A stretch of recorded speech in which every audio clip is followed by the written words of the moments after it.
तुम्ही विचार करता एवढ्या उन्हाचं मी तोंडाला बांधून गाडी घेऊन येतं का करता हो? तर का म्हणता गडचांदूरचे बोट्टे होता आपण चाललो आपल्या मैत्रिणीच्या लग्नाला. तर लग्नाला चाललो होतं भाऊ. कसं एवढ्या उन्हामध्ये कसं बिना दुपट्ट्यानं लावल्या आणि कुठं जातच नाही. तर कसं तोंडाला बांधून टाकलं. मग कसं आपल्यासोबत आपली येणार होती लांची. तर लांचीसाठी इकडं झाडाखाली वाटाच पाहिजे होतो. लांची म्हणजे का मी आता 5 मिनिटाचं येतो म्हणून, पण इकडं कसं 1 घंटा झाला तरी बी ती काही तयारी होतच नाही. कसं भाऊ पोरी बारीला कसं बोतच टाईम लागते.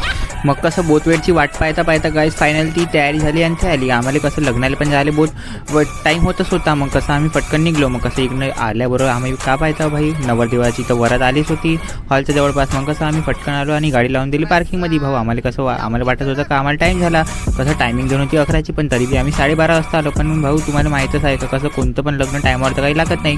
तर या लग्नाचा कसं ऑर्डर तुषार भाऊ होता. भाऊ तुम्हाला एक सांगून देतं कसं गडचांदूरचा बेस्ट फोटोग्राफर म्हणजे तुषार भाऊ. मग डायरेक्ट अंदर आल्याबरोबर भेटली आपल्याला आपली भागू मॅडम. तर हे हो आपली सुप्रिया मॅडम. कसं सुप्रिया मॅडमचं आपलं लग्न होतं. तर हे हो आपली मैत्रीण. कसं हिचंच लग्न होतं. तर हे कसे भाई बोतच खुश आहे. कसं आज लग्न होणार होतं, पण कसं हिचा नवरदेव तर काय आला नव्हता. कसं मेकअप करून इकडं वाटच पास होती. मग तितक्यामध्ये कसं आला नवरदेव. तर नवरदेव आल्याबरोबर कसं त्याला सीडीवर सर भाऊ हे का बरं चढवतं का आपल्याला काही माहीत नाही. भाऊ कसं तुम्हाला माहीत असेल तर कसं नक्की कमेंटमध्ये सांगा तर हे का होते. आपल्याला कसं माहीत नाही काहून काही कसं अदर कास्ट आहे. तर आपल्याला कसं या कास्टमध्ये का होते काही माहीत नाही. कसं भाऊ तुम्हाला माहीत असेल तर थोडं सांगू शकता का होत आहे बा. मग